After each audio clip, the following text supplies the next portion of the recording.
Κυρίες και κύριοι, η αλήθεια είναι ότι δεν υπάρχουν σοβαρά στοιχεία, δηλαδή DNA, αίμα, αποτυπώματα ακόμα, που να μπορούν να καταδικάσουν τον Ιταλό σίγουρα. Ακόμα δεν υπάρχουν σοβαρά στοιχεία.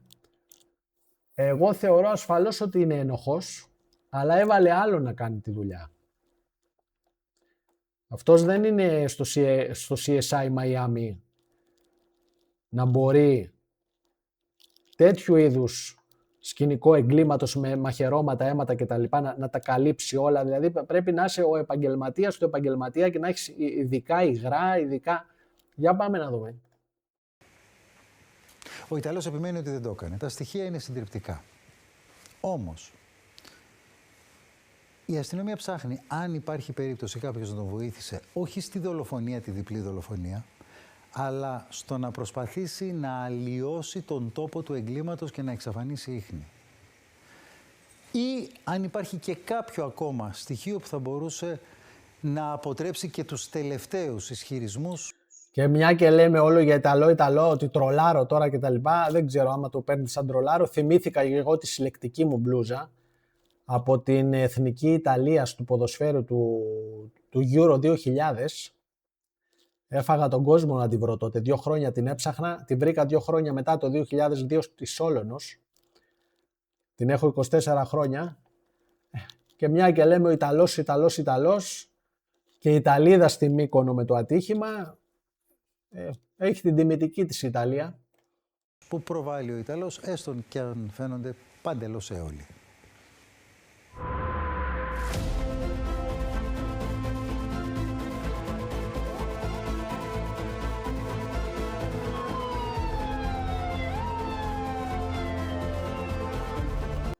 Και εγώ πιστεύω ότι είχε συνεργό. Είναι ένοχος, αλλά μάλλον δεν την έκανε αυτό τη δουλειά, έβαλε τον άλλον. Και ως ηθικός αυτούργος ασφαλώς τρώει την ίδια φυλάκα. Μην πω και χειρότερα. Η στεναχώρια μας είναι βαθιά και για να καταλήξω με τον Ιταλό πιστεύω ότι είχε βοήθεια στην απόκριση κάποιων στοιχείων. Σίγουρος ότι υπήρξε και συνεργός στη διπλή δολοφονία, εμφανίζεται ένας φίλος της 54χρονης γυναίκας που βρέθηκε μαχαιρωμένη στο σπίτι της στο Αίγυο, δίπλα στο άψυχο σώμα του 26χρονου γιού της που δέχτηκε εκτός από μαχαιριές και μία σφαίρα στο κεφάλι. 9 ημέρες μετά το διπλό έγκλημα, οι στενοί συγγενείς μάνας και γιου που δολοφονήθηκαν δήλωσαν το πρωί παράσταση προς υποστήριξη της κατηγορίας σε βάρος του Ιταλού κατηγορούμενου. Ο φίλος του που ειδοποιήθηκε μετά το έγκλημα δεν έχει δώσει ακόμα συμπληρωματική κατάθεση. Ο άνθρωπος το είχε προσχεδιάσει το όλο έργο. Θεώρησε ότι ο Ολύμπιος, με λίγα λόγια, του έπαιρνε τη σχέση μακριά.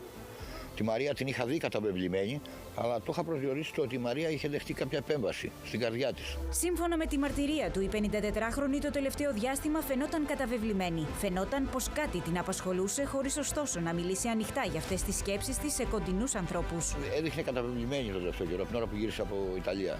Δεν είχε πει σε εμάς τουλάχιστον, τους φίλους, τους κοντινούς και συμμαθητές, κάτι μεμπτό για τον Ιταλό. Θα είχαμε φροντίσει εμείς και οι αρχές, μην ανησυχείτε. Τα ερωτήματα πολλά. Πώς είναι δυνατόν ο 65χρονος που κοιμόταν το μοιραίο βράδυ στο σαλόνι του σπιτιού να μην άκουσε τίποτα από το διπλό φωνικό που συντελέστηκε στο διπλανό δωμάτιο? Το φλόμπερ, που δεν είναι αεροβόλο, παράγει έναν οξύ ήχο που μέσα 55 τετραγωνικά μπορεί να ξυπνήσει αρκούδα σε χειμέρια ανάρκεια. Επιπλέον, ο χώρος, σύμφωνα με την αστυνομία, είχε καθαριστεί επιμελώς, αλλά περιέργως στο σπίτι δεν βρέθηκαν ούτε κουβάς ούτε σφουγγαρίστρα. Οι αστυνομικοί. Ούτε στα ρούχα του βρέθηκε αίμα, τίποτα, στα νύχια του, οτιδήποτε, έτσι. Εγώ πιστεύω έβαλε άλλον. Δεν πλησίασε καν αυτός, γιατί όλοι αυτόν θα ερευνούσανε, δεν πλησίασε καν. Και πιστεύω και ότι ο άλλος σκούπισε, έκανε όλα αυτά που έκανε.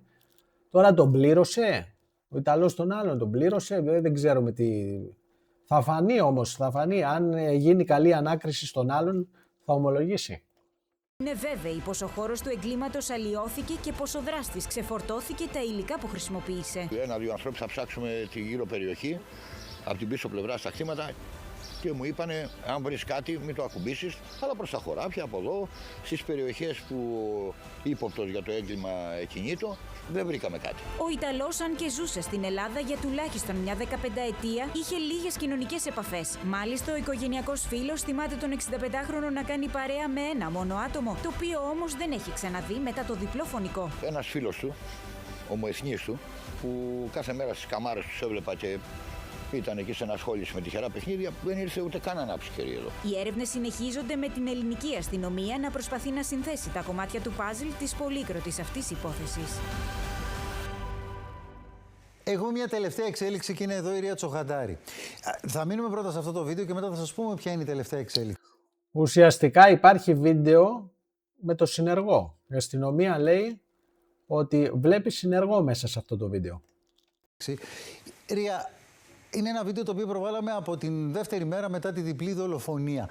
Η αστυνομία όμως κάτι ψάχνει σε αυτό το βίντεο. Για πες μας. Λοιπόν, είναι αυτό το βίντεο που έχει στα χέρια της η ελληνική αστυνομία από την πρώτη στιγμή και το εξετάζει. Ουσιαστικά, εμείς προσπαθήσαμε να δούμε αν κάτι φαίνεται σε αυτό το βίντεο. Πάνω εδώ είναι δεξιά... από μια κάμερα μακριά από το σπίτι που έγινε το διπλό φωνικό, αλλά φαίνεται η είσοδος του σπιτιού. Ναι. Και φώτα. Και είναι μια κάμερα που ενεργοποιείται με την κίνηση. Θυμάστε, τα είχαμε πει αναλυτικά όσοι μας παρακολουθήσατε. Λοιπόν, και ουσιαστικά το σπίτι είναι πάνω σε αυτό εδώ το σημείο, εδώ. Ναι. Και ακριβώς δίπλα είναι ένας παλιός φούρνος, ένα εγκαταλελειμμένο κτίριο, το οποίο βλέπουμε στο συγκεκριμένο πλάνο. Εδώ ουσιαστικά μας λένε οι πληροφορίες ότι οι αστυνομικοί έχουν εντοπίσει μία σκιά ενός ανθρώπου μετά από την ειδική επεξεργασία που έχουν κάνει. Προσέξτε τώρα τη λεπτομέρεια και το πώς συνδυάζονται τα πράγματα. Σε αυτό το βίντεο λέει η αστυνομία ότι έχει εντοπίσει μία σκιά να κινείται. Αυτό που ψάχνει η αστυνομία είναι πού έχουν εξαφανιστεί οι σκούπες, οι σφουγγαρίστερες, ό,τι άλλο υπήρχε μέσα σε αυτό το σπίτι και που η αστυνομία θεωρεί ότι ο Ιταλός χρησιμοποίησε για να αλλοιώσει το χώρο και να εξαφανίσει από πάνω του, αν μπορεί αυτό να συμβεί, αποδείξεις ενοχής. Η αστυνομία λοιπόν λέει ότι βλέπει μια σκιά εδώ. Η σκιά αυτή, που εμείς δεν μπορούμε να τη διακρίνουμε, φαίνεται να κατευθύνεται δίπλα ακριβώς από το σπίτι που έγινε το διπλό φωνικό, όπου υπάρχει ένα άλλο οίκημα. Νομίζω θα το δούμε σε λίγα δευτερόλεπτα. Ένας παλιός κλειστός φούρνος. Ακριβώς. Και ουσιαστικά σήμερα είχαμε πάλι την παρουσία της αστυνομίας και στο σπίτι του εγκλήματος, αλλά και σε αυτό το φούρνο που είναι πλέον εγκαταλελειμμένος. Και τι έγινε σήμερα? Σφράγισαν και το φούρνο, και το διπλανό οίκημα δηλαδή, και το σπίτι του διπλού εγκλήματος. Πρόσεξε τώρα μία λεπτομέρεια που μας μεταφέρεται ότι βρήκαν οι αστυνομικοί. Πίσω στην αυλή, εδώ όπως βλέπουμε και στο βίντεο, συνορεύουν ουσιαστικά. Είναι το παλιός κλειστός φούρνος με το σπίτι του διπλού φωνικού. Ακριβώς από πίσω. Ουσιαστικά το βίντεο, λέει η αστυνομία, έχει τη σκιά του συνεργού του Ιταλού. Δεν λέει ότι είναι ο Ιταλός η σκιά του Ιταλού, είναι του συνεργού του Ιταλού. Υπάρχει ένα σειρματόπλεγμα. Πάμε να δούμε τώρα, αλλάξτε μας αυτό το βίντεο για να δούμε το πλάνο που περνάει. Εδώ φαίνεται ο παλιός κλειστός φούρνος. Είναι ακριβώς στο δίπλα σημείο. Αυτό το φούρνο τον έχει αποκλείσει σήμερα η αστυνομία. Είναι αυτό εδώ. Αυτό εδώ το οίκημα, το διπλανό ακριβώς από το σπίτι που έγινε το διπλό φωνικό, οι αστυνομικοί σήμερα το έχουν αποκλείσει. Ψάχνουν μήπως έχει πετάξει εδώ ο Ιταλός κάποια από όσα χρησιμοποίησε για να καλύψει... Ναι, γιατί υπήρχε και ένα πέρασμα που ένωνε τα δύο κτίρια και ήταν ένα σειρματόπλεγμα που ουσιαστικά είχε κοπεί και μπορούσες από εκεί να έχεις πρόσβαση. Ίσως η κίνηση από το ένα σπίτι, από το σπίτι προς τον παλιό φούρνο εδώ, είναι αυτή που έχει ενεργοποιήσει και την κάμερα που κάτι έγραψε. Γιατί είναι αυτή εδώ η απόσταση, εδώ. Ευχαριστώ πάρα πολύ τη Ρία Τσοχαντάρη. Μόλις γίνει η ανάκριση, κυρίες και κύριοι, του συνεργού, θα λυθεί όλη η υπόθεση. Κάτω από το βίντεο λέει εγγραφή, αν δεν έχετε κάνει εγγραφή πατήστε τάκ και το καμπανάκι.